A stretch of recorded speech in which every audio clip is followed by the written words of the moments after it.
Hello, once more, welcome back to the cellar, welcome to Leopard Street. Today, another review. This time I'm looking at a bit of rolling stock from Oxford Rail, which is this 7-plank coal wagon, or 7-plank open wagon, I suppose you can put whatever you like in it, 12 tonnes in the northeast livery. Let's go to the desk and have a look.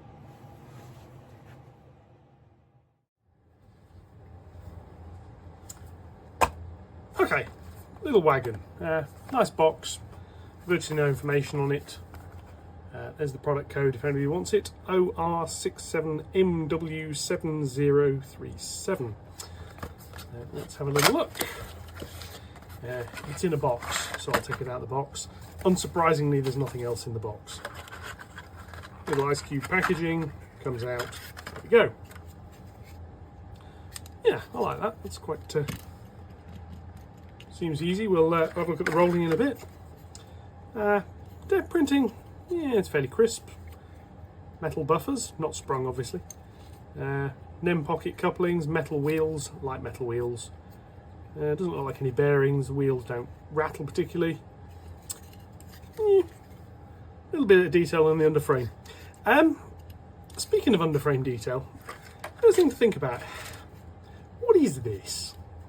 Obviously it's a model of a 7-plank wagon. But what's it for? Because let's face it, I'm not, slightly bowed in the sides. Obviously we're not actually moving goods around in these things.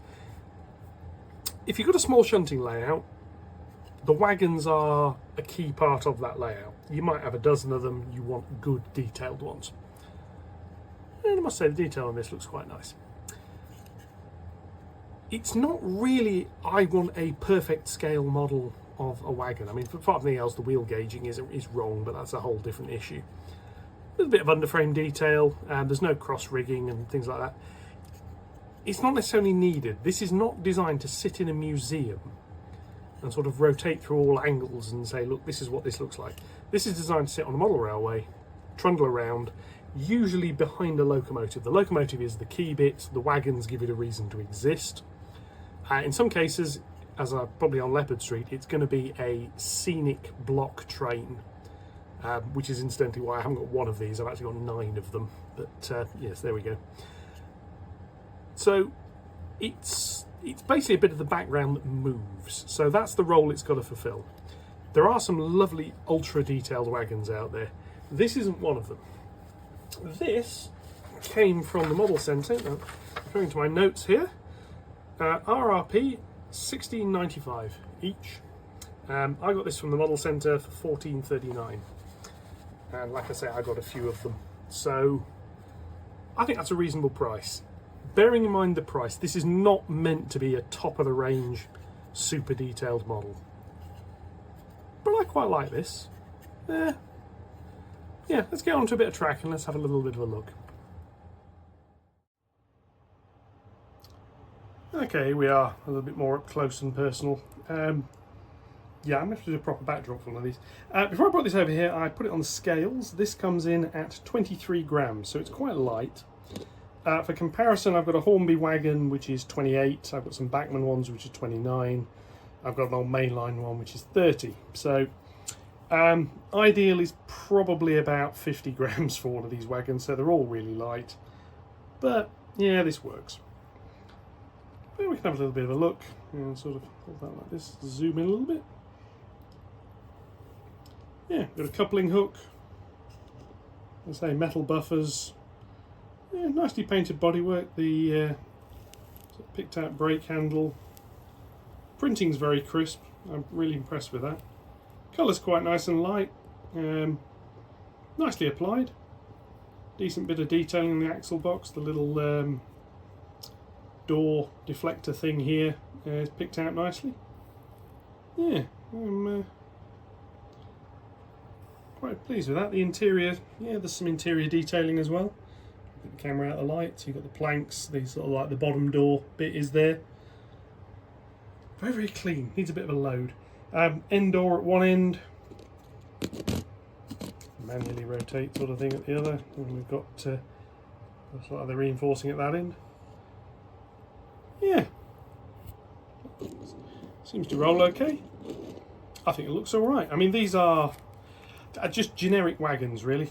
Coal wagons, the number of planks sort of tells you what they used to carry. 12-ton wagon. How do you know when you're loading that with coal you've got 12 tons total? Yeah, well, you do it by measuring how much you've put in. So it's by volume more than by weight, really. So 7-plank wagon coal, you'd have like 5 planks, which could be iron ore, similar stone, other denser stones. 8 plank maybe for coke. By the time you get down into 3 plank and so on and so forth, you're really talking it's things I don't want to fall out of the wagon. So yeah, so that's quite nice. Let's go and stick it on the hill and see how free rolling this thing is. Okay, so the usual test. Now the usual caveats apply. The track here starts off gentle, gets a bit steeper. On average it's about a 1 in 50.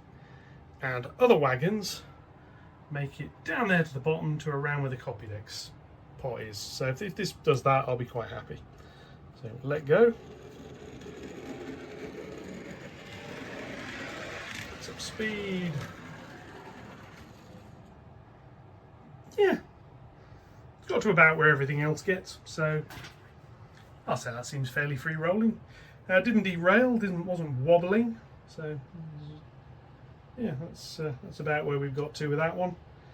I think the last Hornby one's got slightly further, but all pretty much of a muchness. So next time we're going to have a look at the couplings. I'm going to get the rest of them out of the box, and we're going to have a look at coupling them up, forming a train, and see how they run. Okay, loco of the choice for this is obviously also the Oxford Rail J26. These wagons were basically bought as a rake for her to pull. So we're going to couple up to her, and then I've got the rest of the rake to go, so we'll see how it goes.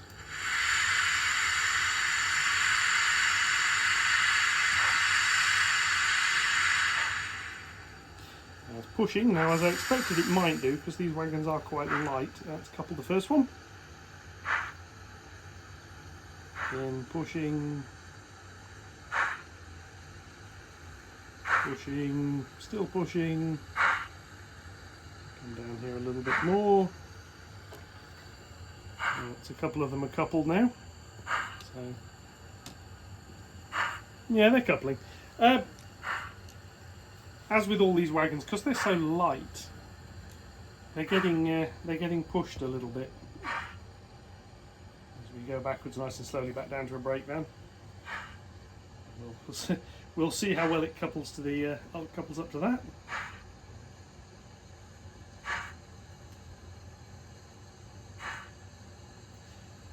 I suspect I've got most of them, but I think I'm also going to need to go backwards a little bit firmer on that rear one there, because it's not gone in. So nearly. Try again. A little bit more energetic.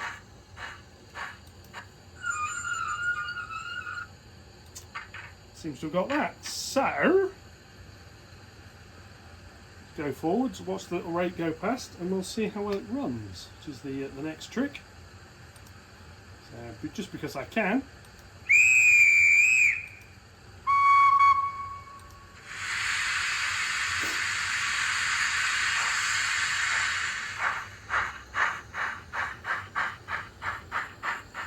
I'm just having a look from above. They all seem to have coupled up nicely.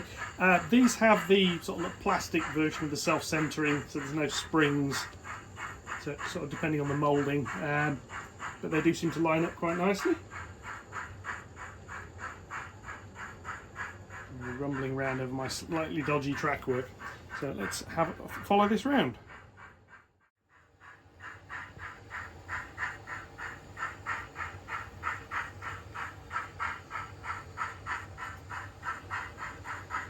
Here we go on the newly extended scenic part of the layout, and rumbling around nicely. One of the tests is as we go down the hill, so I'm just going to zoom in a little bit more, is how well the couplings cope with the downhill section. This is where I've had some problems.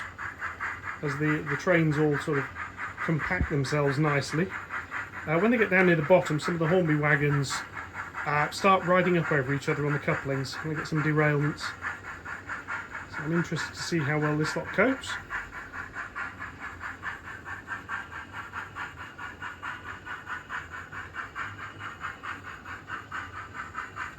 Doing alright so far.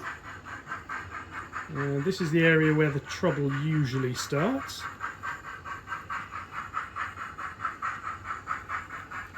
So rolling past another train that's slightly in the way there, but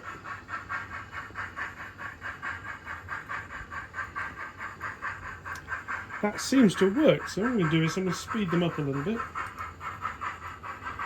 So speed them up. This is not a particularly fast locomotive.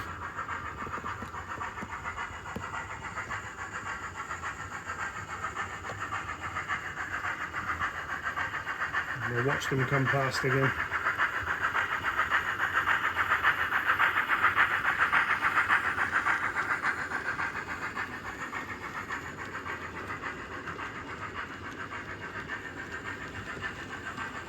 Use the slightly rapid pan around there, and then off they go up the slope, and hopefully back into the scenic area. Here we go, and they're not going to run much faster than this anyway, but they seem to be coping alright. I'm going to bring them back. We're going to try a little bit of a reverse test in a minute, because that's always fun, is watching things reverse.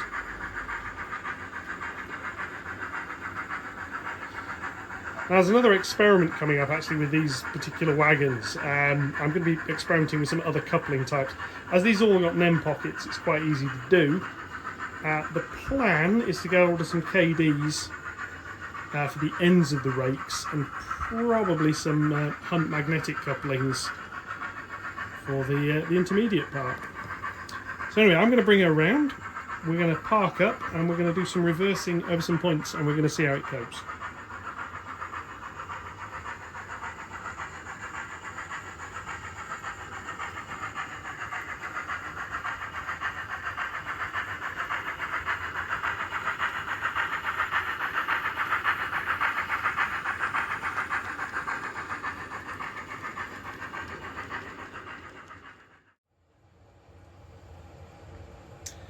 Okay, what we're going to do, we're going to come back over those points, over the diamond, and then over those, which I'm going to move now to set up for the yard. And I've actually got another little test to try as well. I'm going to couple up a load more wagons on the back. I want to see how well these things cope when there's a bit of weight behind them as well. So, without further ado,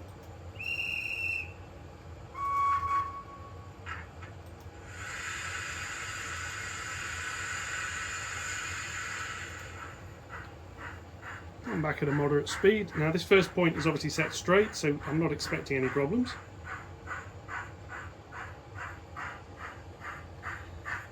If there's any issues, it's probably going to be the diamond, and if the brake band derails, that's a different model. That's not really what I'm looking at here. So they're coming back, they're handling the diamond quite nicely, and yeah, they're nice and stable runners, which is rather good. So I'm back over here.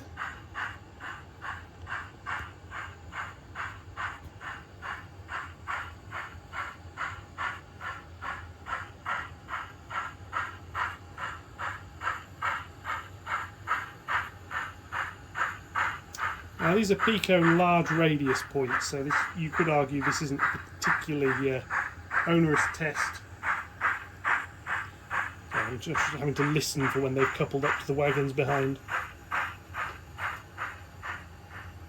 Of course, I can't see, so I'm going to do that one manually, I think. Okay, so let's zoom back out a little, if I can. We're now going to go forwards again with a few more wagons behind. This is, again, like I say, really just to see how well they behave when there's a bit more weight behind them. I'll forego the whistle this time.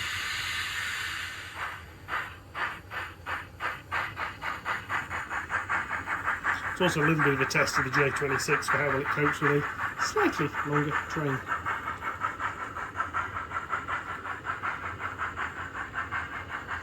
So coming up onto an 18-inch radius curve.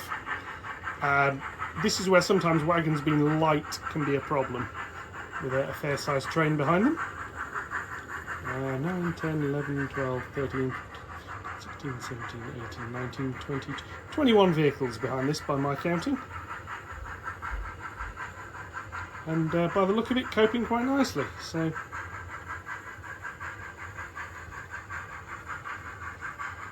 reposition the camera slightly and I'll zoom back in. As the J26 obviously objecting slightly to the weight of the train. Give it just a little bit of wheel slip there, which is yeah. So that's something to note on the locomotive. Now we'll see how it copes with. Again, we're really looking at the NE wagons at the front, which are the Oxford Rail ones. Everything behind it is just ballast at this point.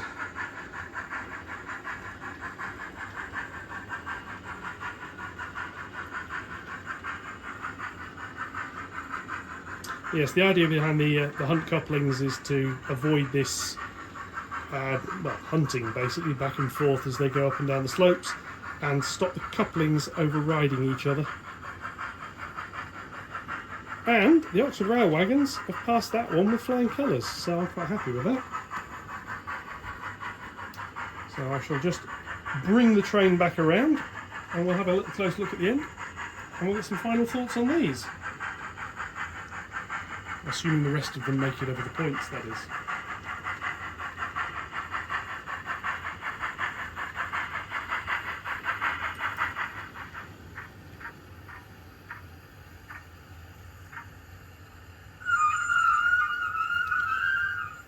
I didn't get the stopping quite right there. I'll just show you what I mean. Yeah, zoom back out slightly. She's a little bit far forward, so I'm just going to reverse slightly because there's something else I just want to show off a little. There's something that's possible here. So I'm just going back a bit and I'm going back to where, yeah, probably about there, about where she should have stopped. And the thing is, if I point over there and zoom right in, that brake van is well clear of where the Flying Scotsman is. This is actually the length of the shortest of my passing loops. So yeah. Anyway, let's have a closer look. Yeah, final thoughts. Oxford Rail 7-plank open wagon. What do we think? For about 15 quid each, I've got to say, I'm quite pleased with those. Price wise, a decent sized rake of them is not bank breaking, which is always a good thing. They look alright. They need a bit of weight, but frankly it's an open wagon, that's not particularly going to be hard to do. All I need to do is stick a load in them. They need weathering. Oh gods, do they need weathering. They're far too light, but they'll do for now. So yeah, pleased with those. As I say, these came from the Model Centre, $14.39 each. There are a few different versions of them. I've obviously got this version. There's an LMS version which was sold out, otherwise I'd have got one or two of those to mix in the train as well. There's a Great Western, there's a Southern Railway. I'm not sure if there's any others. I saw those. Yeah, overall very pleased. I can see getting more Oxford Rail wagons in the future. The level of detail on them is arguably a little bit basic, but to be honest I think it's perfectly good enough. They seem to run quite nicely. I mean, I've got a 5-plank one as well, which sort of lurks on the back of the other open train. Yeah, overall they get my thumbs up. I would buy those again. Very happy with those. So with that, I shall start the train rolling again. We shall do a little bit of an outro, sort of, as she rumbles around. Yeah, very pleased. as usual, any likes, comments, shares, subscriptions, and whatever else YouTube has come up with in the last week, more than welcome. Anybody else got any of these things? What do you think of them? Metal wheels, 15 quid wagon.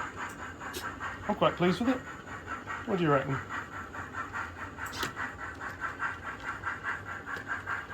I've just had a load of points reset themselves, rather annoyingly. Which is perhaps the most interesting part of that is some of these points have got things riding over them. Not sure why they're resetting themselves constantly. But they actually coped and didn't derail, so that's a bonus. Anyway, thank you very much. I'll catch you all in the next one. Hope you enjoy your weekend. Rest of your weekend.